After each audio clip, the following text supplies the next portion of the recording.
zuwa farin sarki, kwankwaso farin sarki, gobe salamatu dan Musa.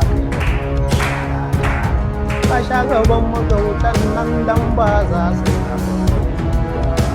Ruwan rago ake yi wa dade.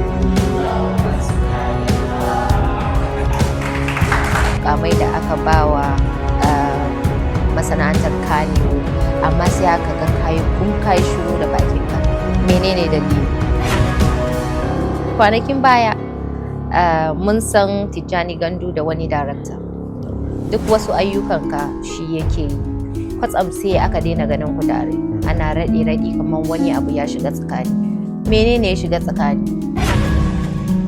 A cikin waƙoƙin da kai, definitely akwai wanda ka fi so a waƙoƙinka. Wacce ce a waƙoƙinka ka fi so? Kuma wacce ce daga cikin waƙoƙinka masoyanka suka fi so? Yaya kake ƙirƙiran waƙa misali? Rubuta maka ake yi ko kawai kana shiga studio kamar wasu mawaƙa sai su ce sai na shiga studio kawai yake zuwa mun ko sai ina kwance? Menene kai kake yi kake rubutu ko yaya ake faru? Menene bambancinka da sauran mawaƙa? Kana ganin mukamai da aka bada, kana ganin an taka rawa ganin cewa waɗannan mukaman da aka ba wa 'yan Kannywood ɗin ana yin abin da ya dace?